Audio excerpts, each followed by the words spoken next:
Welcome you to the second day of this conference. Just before we start, I've had a phone call to say that unfortunately Jeff Bennington is ill and so won't be able to speak this afternoon. I think the best thing to do is to rearrange this afternoon's talk so that Elizabeth Wilson will speak at 2, Andrew Benjamin will speak then, and then we will have a kind of round or probably oblong table discussion at the end of the afternoon, with the hope that as many of you as is possible will want to make a contribution. So we'll allow ourselves the time to do that this afternoon after Andrew Benjamin's talk. I have enormous pleasure in stop right there.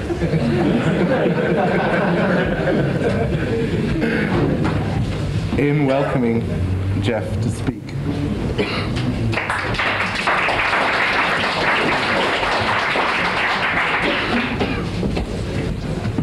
I'm really sorry. This is not planned, but my back is.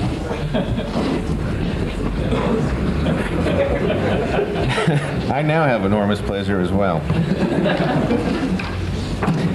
I had no idea what the title brief means. I had some ideas of maybe doing a very short lecture, but I chickened out because quantity has a quality all its own.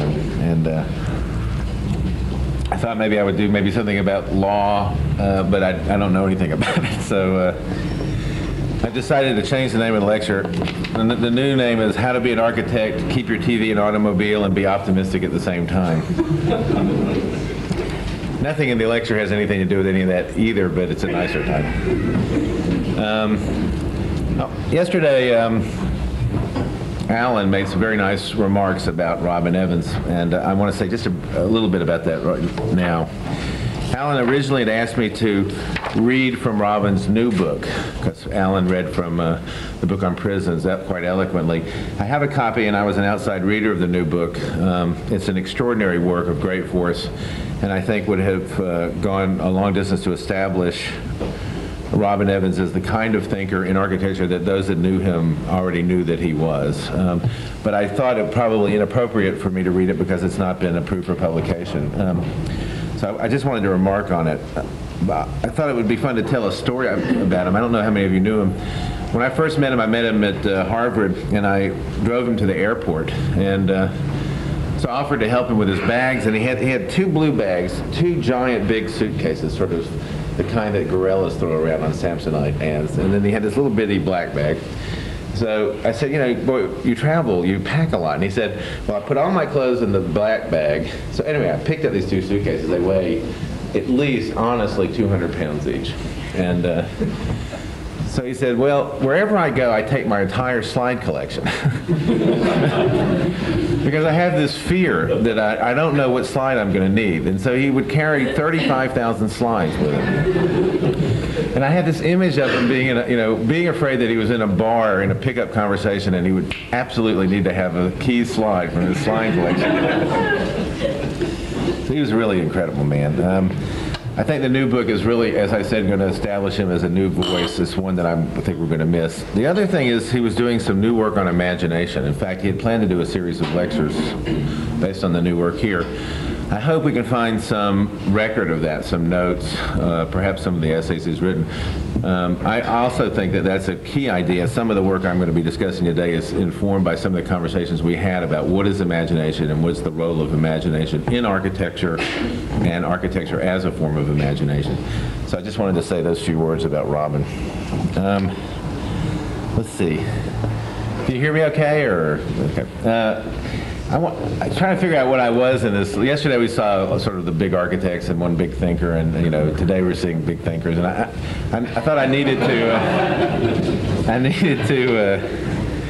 I don't know if you noticed in Michael Sorkin's lecture, he said that he saw the 3 buildings in New York where Jeff lived, and then turned to me and apologized, and I wasn't quite sure if the apology was that it looked like I lived in low-rent housing or that it took 3 buildings for me to occupy. Anyway, so I wanted to tell you sort of what I do.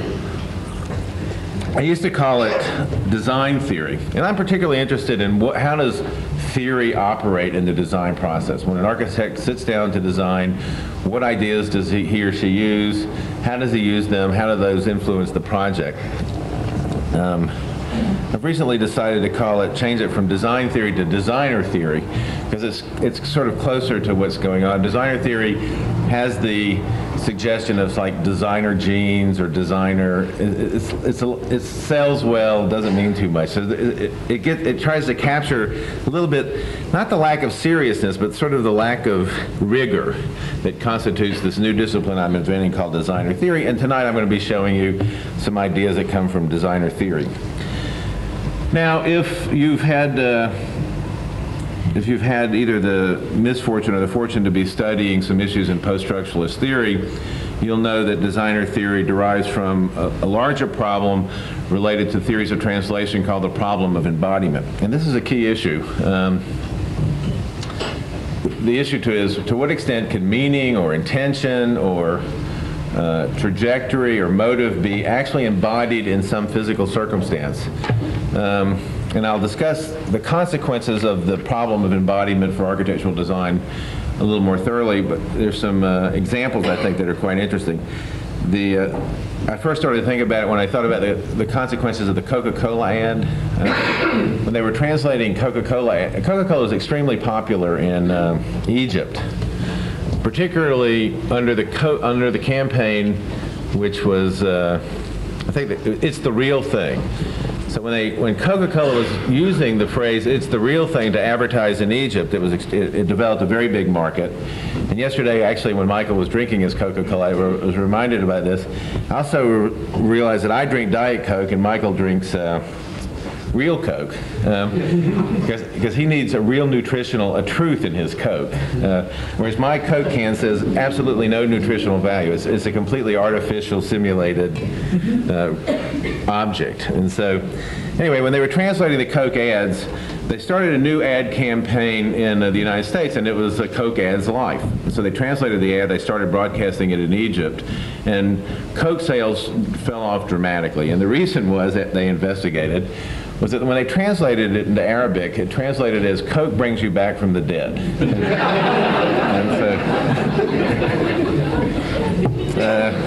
So that was probably one of the initial thinking on the problem of translation and translation theory. There's a larger problem of embodiment, though, and I'll quickly give you 2 examples. One is the obvious example of embodied intentions in architecture through meaning. And my favorite place to trace this is in Vitcover's analysis of Renaissance architecture, particularly centralized churches and the relationship to harmonic ratios. I don't know if you read the book, which has had a tremendous effect in architecture. It actually gave birth to the Pella window. It's true. The Pella Window Company was born by Vitcover because it started selling Palladian windows all over the United States. And so if you read the book, it says, at the beginning, in the introduction, it says, you don't have to read the footnotes. When you read the little introduction, it says, I've been very careful to put all my ideas in the body of the text. Do not read the footnotes. Then you read a little further, and it says, I have an ethical position. My ethical position is never read anything into a building that the architects didn't intend. So he states his strategy and his sense of what is the rigor of interpreting a building. Later on, he goes to extreme lengths to prove that the architects of the Renaissance intended to embody a Pythagorean cosmology by virtue of using the harmonic ratios. It's a familiar argument, I'm sure. But if you read the footnotes, right after he makes that argument, it says the architects of the Renaissance were actually not able to put the Pythagorean ratios in because of the constraints of physicalization. So the argument actually is there is no embodiment. The impossibility of embodiment is accomplished through physicalization. So we know one problem that objects bear to embodied intention, and that's the standard problem stated from Plato throughout philosophical history, and that's the way materialization plagues intentionality, plagues embodied idea. There's another version of it I think is even more interesting, and that's the story of Georges Seurat, the French painter. I got the name pronounced right? Good. Does anybody in here know a lot about him, or expert historian? Good.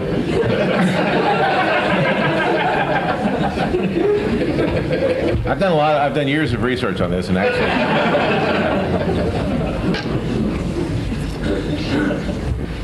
when I saw a program on TV about him because of Sunday in the Park with George, and it said the following stuff. This is how designer theory works. Said that Georges Seurat had, as many of the post-impressionists did, he had a desire to make his painting as scientific as he possibly could. And he was extremely interested in the science of vision, the current theories of visions.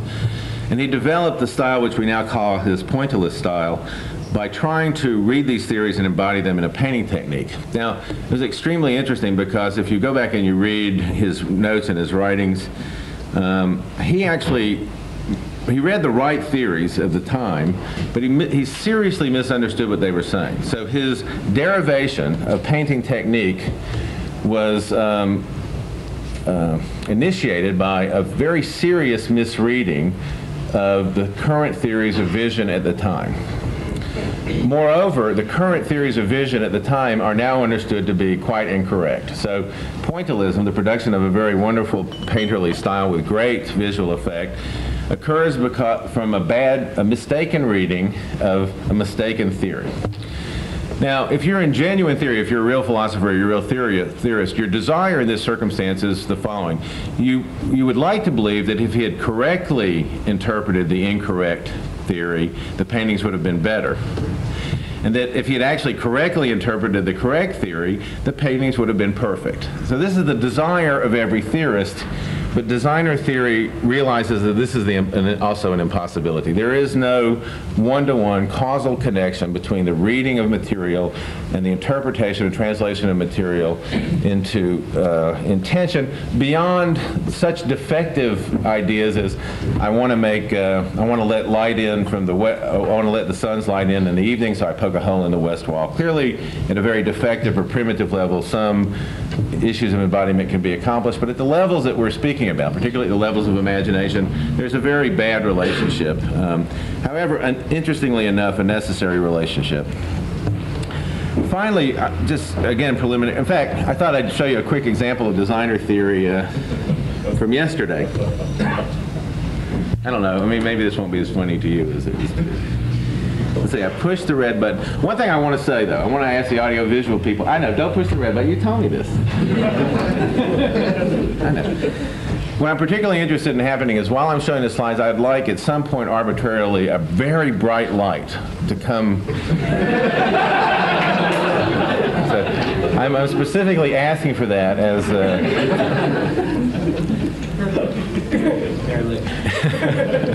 Nearlick, that's right. I noticed that all the great architects got that yesterday, and I really...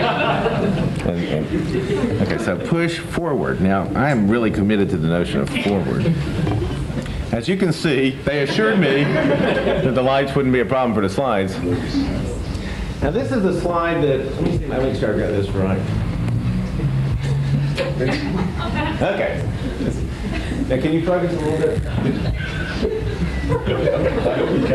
This is a slide that Alan showed in his lecture yesterday, exactly as he showed it. Can you start to see this? It's really important that they be able to see at least some of the outline of the slide. Paul, can you hold your hand over that line? Anyway, just you can cut it back on in a second. This was a picture of Dallas. This is the incredible Jeffersonian grid installing democracy all over the land as it creeps from east to west. But he showed it, and I noticed he showed it in reverse yesterday. And for the first time in my life, I noticed that the word Dallas backwards is salad.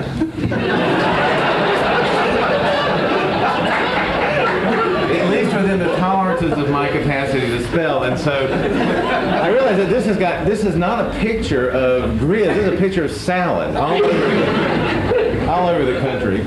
And that the real Jeffersonian idea was that kind of health food idea. So if you were really good at this, there are some people that are extremely good at this. You take this accident and then you make a point out of it. I'm not that good, so I just make jokes about it. But so you can turn the light back on now. But don't forget my arbitrary moment. Okay. The problem of embodiment bears on an issue which is of extreme interest to me, and I think it came up in the questions yesterday, and that is a history which has two aspects. One is it understands architecture as an applied application, applied philosophy, applied engineering, applied sociology, applied art, its concept, applied technology. And that history is always the history along which one also finds that architecture is defective. There's a long history of configuring architecture as a defective discipline precisely because of the inabilities of embodiment that accrue to understanding the discipline as an applied, as an application. And it's a very long history, actually. Plato, all the way from Plato, you can find it from Plato to Hegel. You can find it in Bataille, you can find it in Rosalind Krauss, you can find it in many of the engineering texts of the 60s, you can find it in Paul Virilio. There's a constant notion of some kind of defect that architecture has, and it generally has this defect because it's unable to fulfill its goal as an application. The one exception to this that I know of, there are probably others, the one conspicuous exception is Nietzsche. And Nietzsche actually is the one architect who doesn't think of architecture, it's an interesting slip, the one philosopher who doesn't think of architecture as an applied act, but as a form of imagination, a form of political imagination. And so the role of the architect in Nietzsche is someone who is engaging in physicalizing imagination. And actually the thinking I want to discuss tonight has to do with what are the implications of thinking architecture as a form of political imagination, as some way of imagining the transformations of context, the organizations of emergent social, the organizations of emergent social arrangements and the construction of new institutional forms. Whether or not this imagination is actually effectuated is not as important as the politics of its imaginative effect, I think. And so that's the issue I want to raise tonight. But even here, there's a certain problem with translation arises because as you try to physicalize it, and again, I think what Jefferson was doing was physicalizing a form of political imagination. We can't really make a claim that the grid successfully installs a democratic space or doesn't. What it will constantly need is other institutions to prop up the architectural effect. And the notion of propping up is a place where architectural mythology, to support a certain mythology about architecture in contradiction to the notion of architectural effects. Let's see if I can give some example. This could install a democracy, or it could install other forms of organization, depending on the kinds of institutions, military, economic, social mores, social patterns, which support the architecture. And I thought of a few examples of when architecture actually depends on being propped up. The most conspicuous example is the Berlin Wall. The Berlin Wall architecturally did not do what it was supposed to do. It did not stop the movement from east to west. It did not function as a physicalized barrier condition. What it needed was a great deal of institutional support. It needed dogs, it needed guns, it needed laws, it needed razor wire. It needed a history of people being hurt and killed in their effort to cross it. So the Berlin Wall doesn't work as applied architecture in that sense. Although it helped, it slowed people down. It's not that it has no effect. It just doesn't accomplish the effect that the mythology of architecture as application and actualization would like for it. However, when they tore the Berlin Wall down, they didn't sell pieces of the barbed wire, to my knowledge. They didn't sell, did they? They did sell pieces? I said to my knowledge, but they weren't, and I really rely on that. You know, you're just like my students. You're always correcting my, I always wait till I'm in public, say it. But anyway, I'm sure that the barbed wire didn't sell for as much. And at Macy's, all you could buy were pieces of the Berlin Wall. And there are many examples. I mean, one of the most interesting examples to me of the way architecture participates in producing an architectural space which participates in a political space but is unable to determine it is the Rosa Parks incident.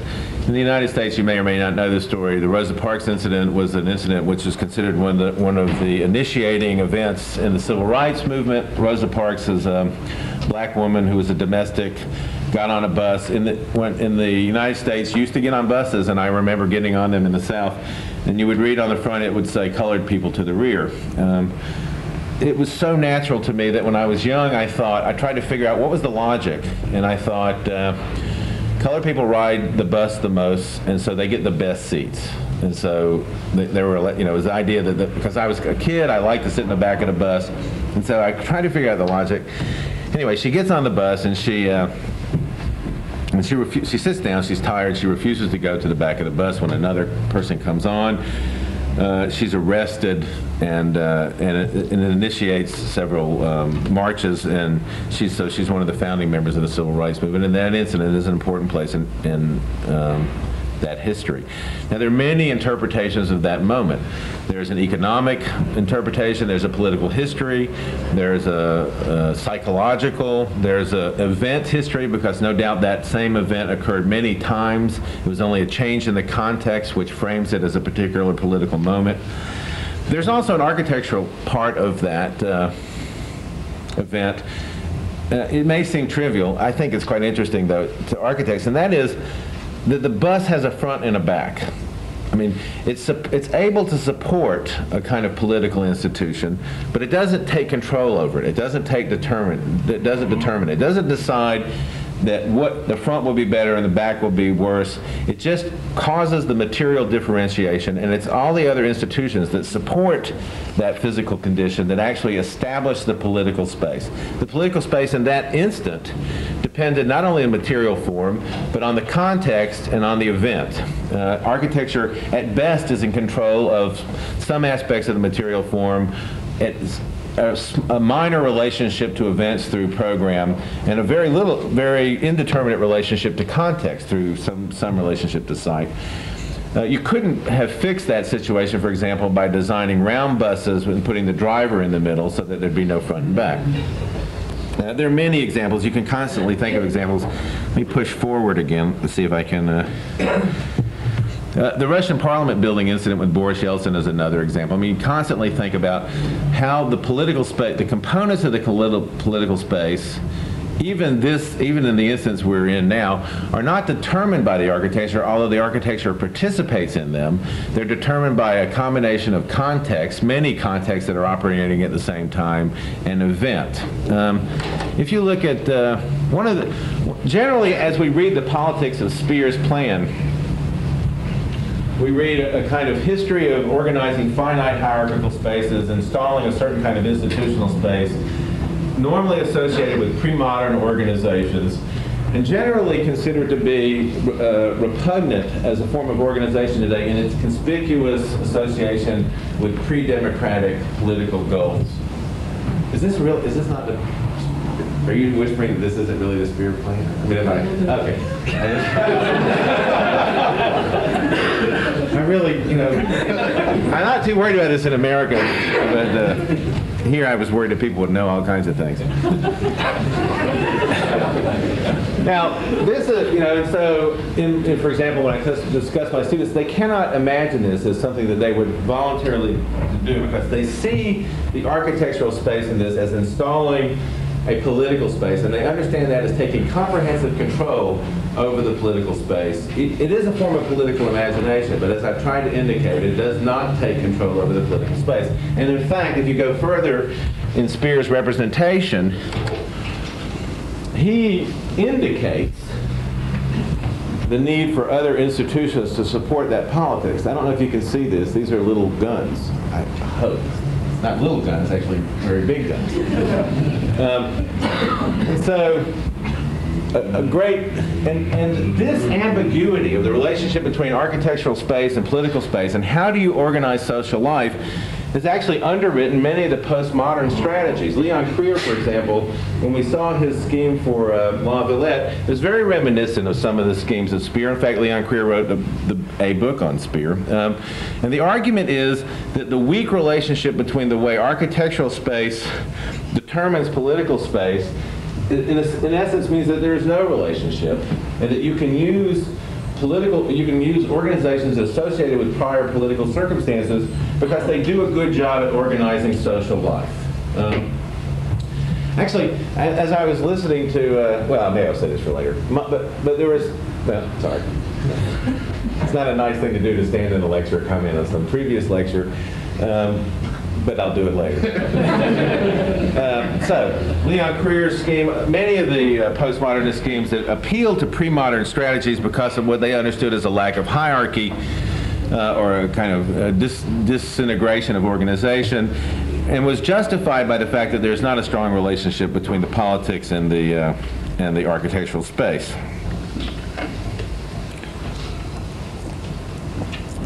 If, however, you understand the architecture not to be taking control of social and political life, but to installing a political imagination, I think you have to take it somewhat more seriously.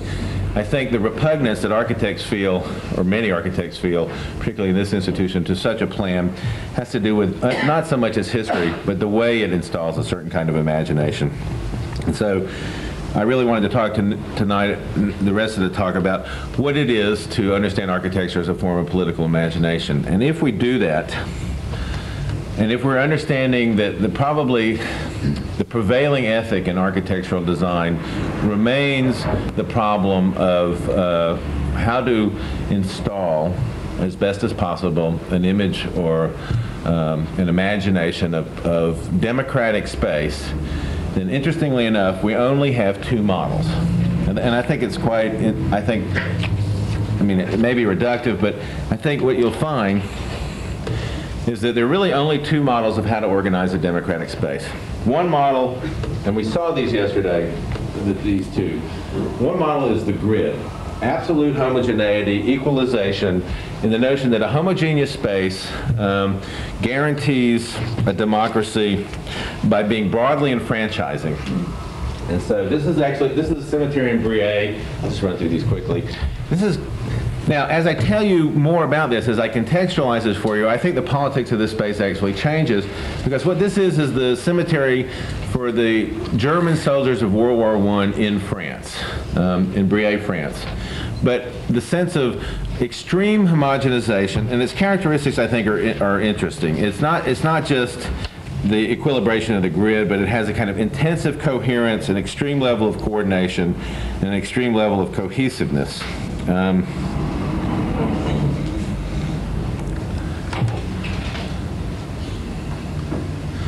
Now, one aspect of the cemetery begins to show some of the problems of the grid as a form of imagination, or the notion of homogenation as a broadly enfranchising space. The one headstone that you can see, which is off the grid and not in the materiality, not in the same form or materiality of the rest of the markers, is of a German soldier who died in World War I, who was a Jewish soldier.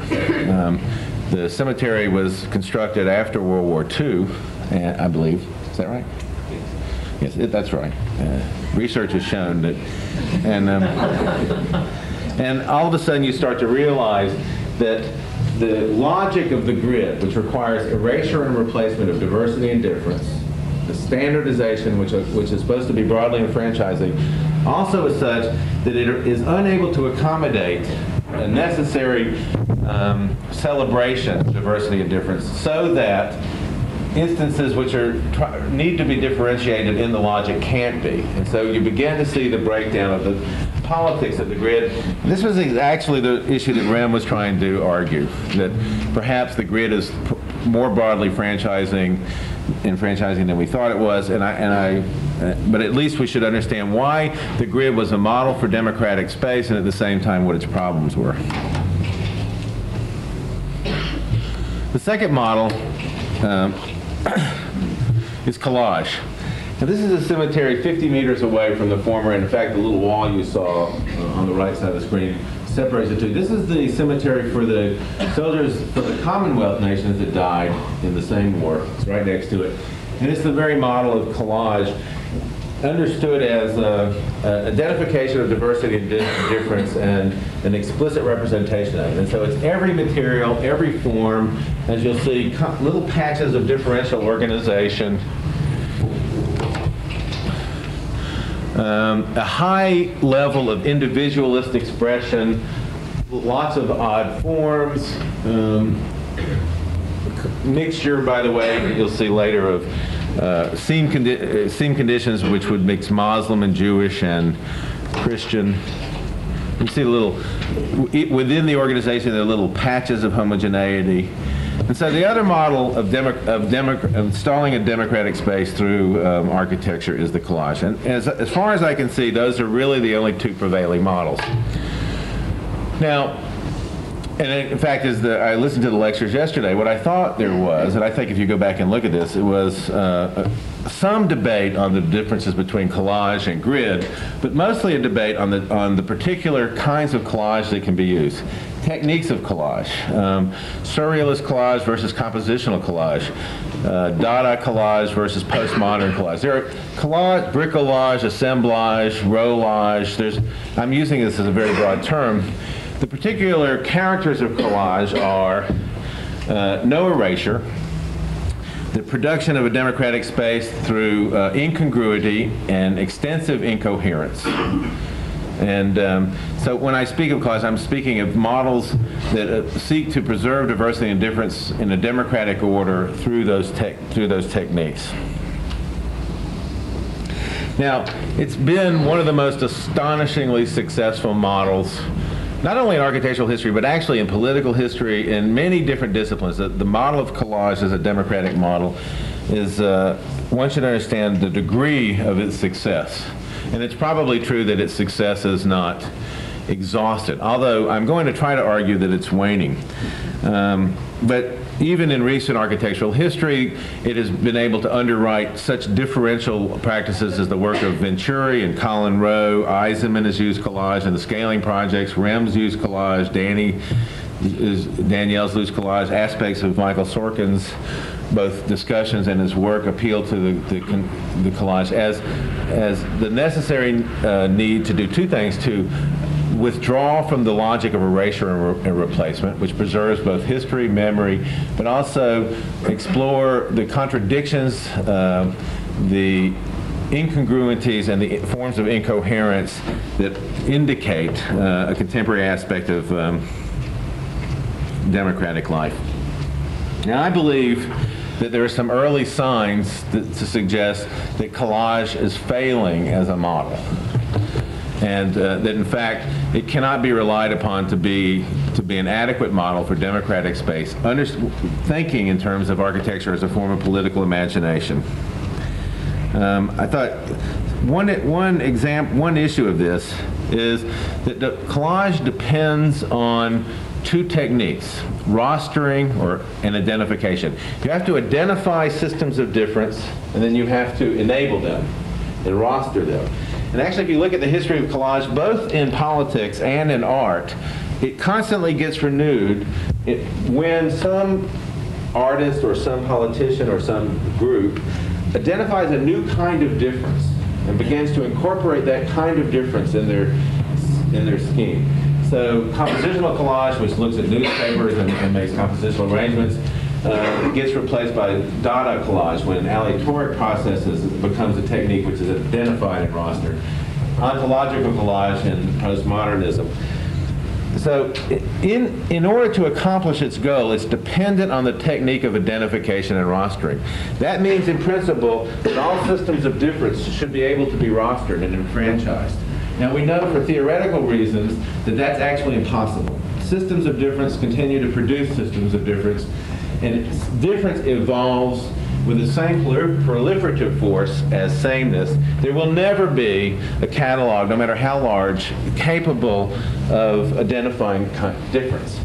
We also understand it as an economic problem, and if you followed the American election recently, and I'm sure there are many other examples, One of the points that was being constantly made is that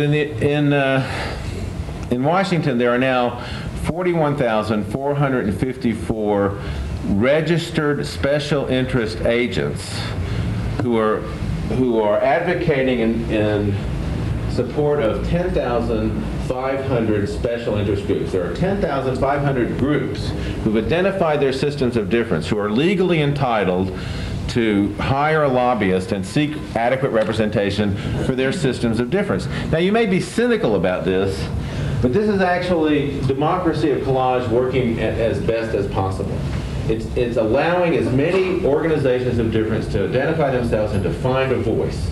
It was okay when there were 200 or 100, when the only differences were, say, male and female, black and white, north and south. But more and more and more, you're starting to see an economic and philosophical problem in the production and identification of group difference. Now, I don't think we should stop this.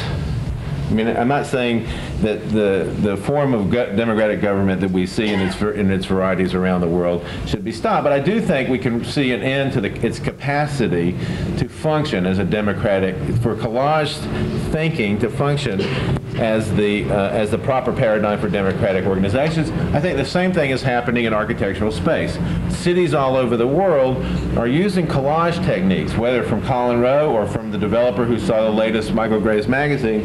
And you see all over, you see cities becoming more insidiously homogeneous in their applications of the space of collage than they were under modernism.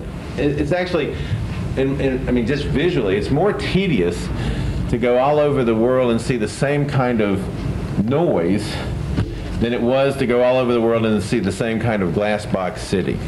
So it's not just a political problem. I think it's a visual problem and an aesthetic problem. I don't know that we know alternatives to it. I want to suggest that we know something about the characteristics. The special interest groups is one of the indications. Certainly 500 channels on television. Cable TV was one of the greatest things that ever happened to the world. Certainly one of the greatest things that ever happened to me.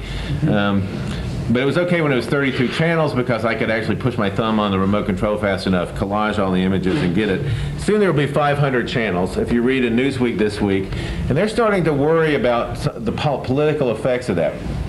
TV, I think, despite Michael's invective against what he called false gatherings, has actually been a strong democratic force in its capacity to produce authentic remote communities. For example, the Vietnam War was, the protest against the Vietnam War was largely enabled by the degree to which images organized very large populations. The Mongolian Revolution was initiated by the Soviet Revolution being broadcast to Mongolia intentionally by Gorbachev. But even in less noble cases, 95 million people watched Oprah Winfrey interview Michael Jackson, sorry. Is that not bad timing? In the next 24 hours, the number of phone calls, and what did you say? Time for the broadcast. Yes, that's right. Actually, where is that? In the next 24 hours, the number of telephone calls in the United States increased by 12%. So almost half the population of the United States watched this interview. It was at 9 o'clock, so I was asleep. But I guess they don't know me. Thank you, Mark. And then almost everybody in the country, or not almost everybody, but a lot of people in the country talk to each other about it. So as an institution, it enables a new kind of audience, which I think has a certain kind of authenticity, the audience of remote exchange, no longer understood as the audience of proximate exchange, the architectural audience.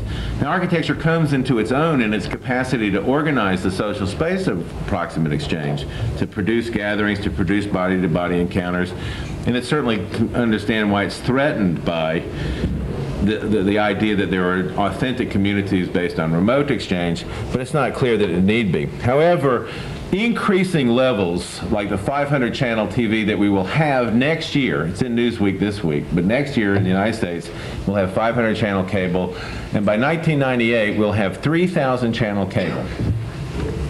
That's great.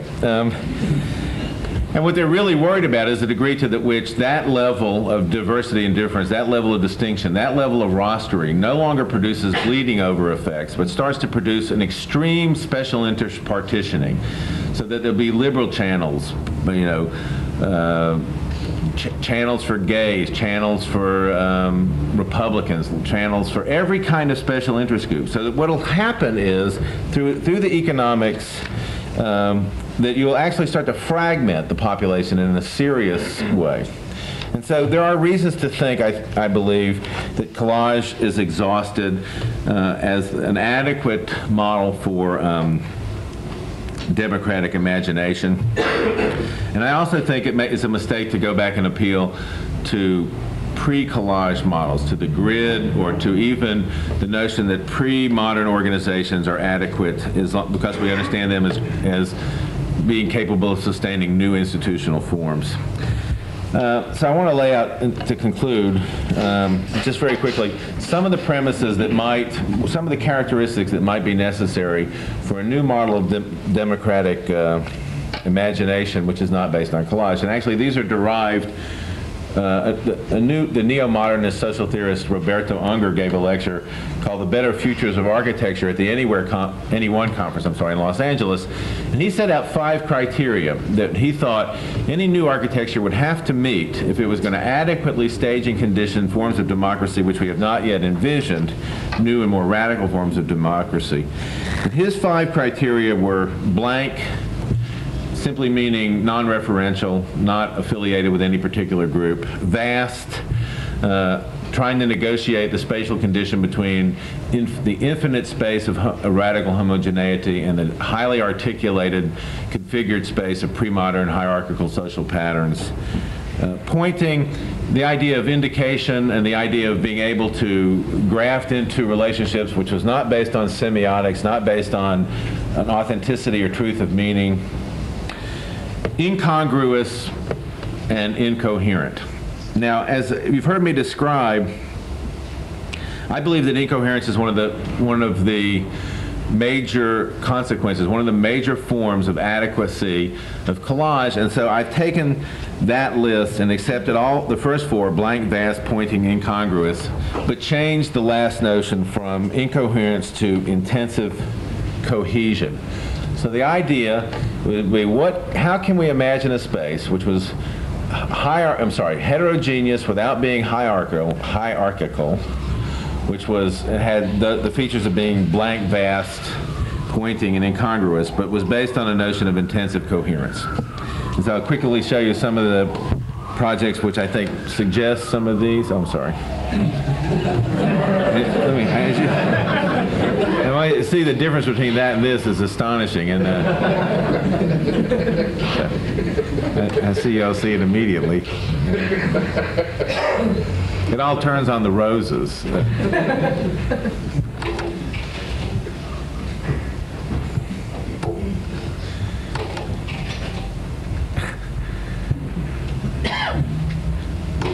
don't know why I'm going slow here. Okay.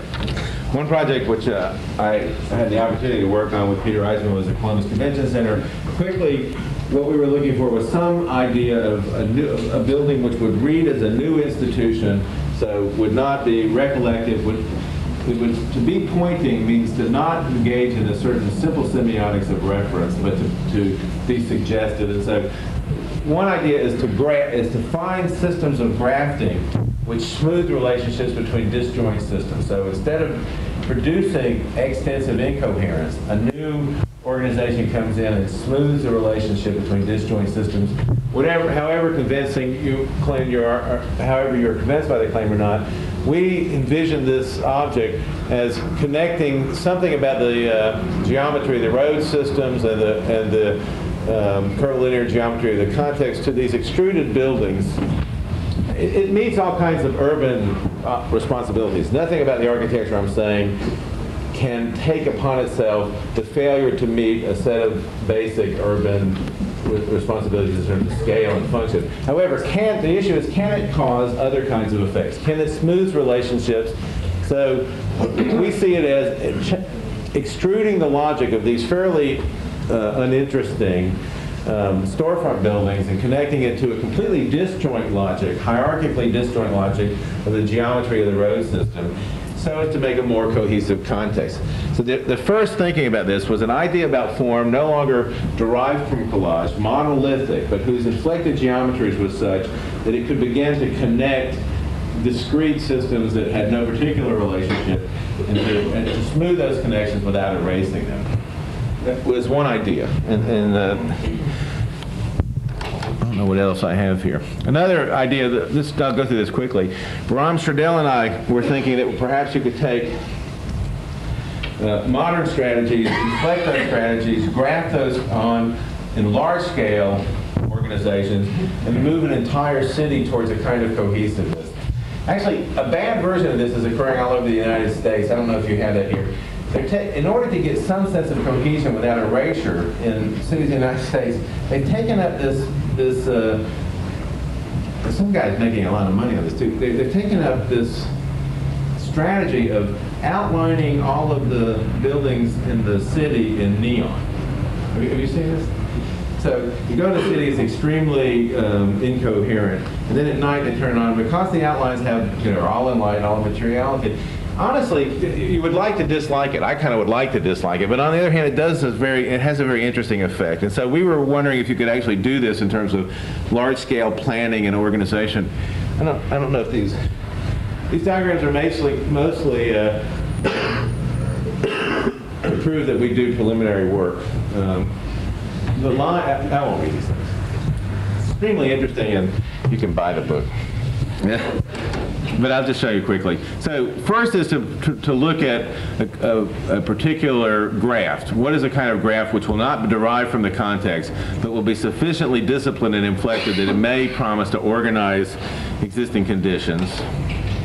Then you make this is the sort of ideal city of the graph. So we understood it as a structural lattice, which would be the long-term goal of Montreal. Montreal, all of its future decisions would be guided in the long term by this three-dimensional structural lattice. So then we graphed it over the site. I did these drawings. And then we start to see to what extent, as a zoning operation, it could begin to adjust the conditions in Montreal. I'm not really offering these as final solutions, just how we're trying to think this problem. Oh.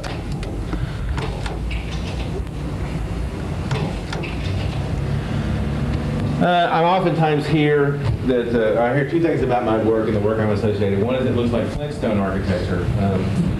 I think it's extremely interesting because you also hear that Rem Koolhaas's work looks like the Jetsons architecture.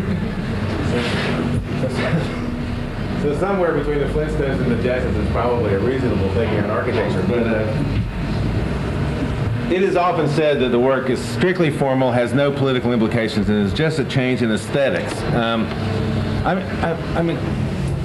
I wonder what it means to speak about just a change in aesthetics. If it's true that architecture, this preeminent political moment is in this forms of imagination, I think that's a major issue. And I honestly think that you can't state the political consequences, the difference between these buildings in the foreground and the buildings in the background. But they do describe a different social space. Now, it's not that I can tell you what that social space will accomplish, but I can discuss its affected difference. I can discuss another kind of cohesiveness, another way of disciplining street conditions and neighborhood conditions and massing conditions. And in a sense, I think that's not that that's not enough, but that effect is underestimated. This work I'm showing you is done with Bram Stradell. Quickly, yesterday, Alan touched on the Berlin competition, or the 1957, which was entered by several people, most interestingly by Le Corbusier and Sharon. Le Corbusier was unplaced. his project was looking, in a certain sense, at the grid. What were the possibilities of the grid? And in fact, one can begin to see in his work, because he collages all of his previous work on there, I mean, he doesn't collage it, it becomes a pastiche of previous work. He begins to show signs of having detected the failure of the grid and grid thinking.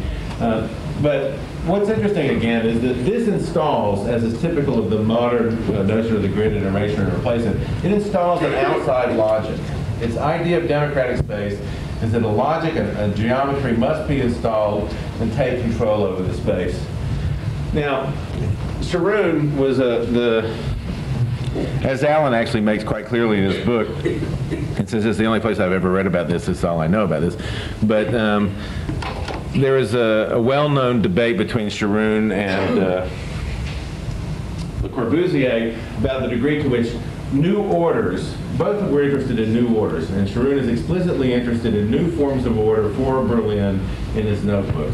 But his argument is that new forms of order should not be installed as a transcendental or as an ideal condition from the outside, but should be derived from the particulars of the inside. And so often these two schemes are compared as the difference between collage and grid, but in fact a close attention to his scheme starts to show a kind of organic operation, in this case based on the specific instances, but trying to keep a level of cohesiveness, not really intensifying, not really seeking a space which draws on incoherence and incongruity, but draws on incongruity and coherence. And so honestly I think a lot of the work that the new model could begin its thinking by thinking us through some of the particularly planning projects of Sharoon. And so these sort of odd organizations, I stand for in this one. Stick there. Oh, there's a stick there. I kind of like what I was doing. These I'm not, please, if you know that, if it turns out that actually this isn't Sharoon, please don't tell anybody. But, because I can't really tell what's existing on here and what's not. But I'm assuming that these weird things, which is what I think of Sharoon as, are Sharoon, and this kind of pointillist, not gridded organization, which is disciplined, looks like it's trying to achieve some kind of cohesion through a mild reference to the topology of the site, but some kind of organization which is not about collage, particularly, but not about grids. So I was extremely interested in this debate, and perhaps feel like Sharoon could benefit from some revisionist thinking. I'm doing the Spreebogen competition. Michael showed his entry. I've done a smart thing. I've let the competition run, and we know the winners. So I'm doing a late entry. And so all I have to do is look at all the other entries and sort of fix mine a little bit. But I want to show you just a little bit of how we're working. We're looking for organizations which have those characteristics and a blank at best, the 5 characteristics. What we've done here is mapped an extremely complex. Now, both Michael Sorkin and I almost said Michael Graves, slight distinction. Both Michael and Rem spoke of something called, was the term they used? Very fashionable, what was it? The fashionable new aesthetics. And if you remember in Rem's La Défense scheme, there was this one slide of little squirrels and curlicues there. He said, we tried to look at fashionable aesthetics, but we couldn't make it work. And I went back and asked him a question of what was wrong with fashionable aesthetics. The reason I'm asking that is because I'm extremely interested in new fashionable aesthetics. So this is a diagram actually derived from some thinking on catastrophe theory and chaos, but it's installed on the site not to embody the meaning of catastrophe theory, but to see what kinds of effects it can generate on the site in terms of its new organizational capabilities. This red thing is an institution, is basically an institutional core that we will then, as I'll show you through the slides, it will diffuse through the site and take up new institutional relationships. So there's both an aesthetic issue, an organizational issue, and an institutional issue. I'll thumb through these quickly, and then that'll be it. So the institution begins to explode, take up a new kind of organization in the site, detailing its effects.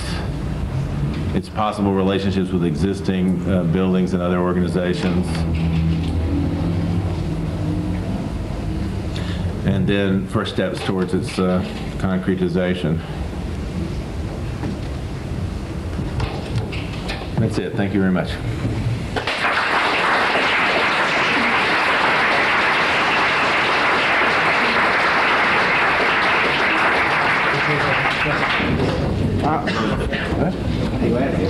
Okay, first of all, people seem to be expected to produce, and these effects are anti-democratic, or destituting, or over-organizing, or too policing. In fact, the truth of the matter is that the grid has never belonged to democratic organizations. There were grid in Roman cities. I mean, there have been grids a long time.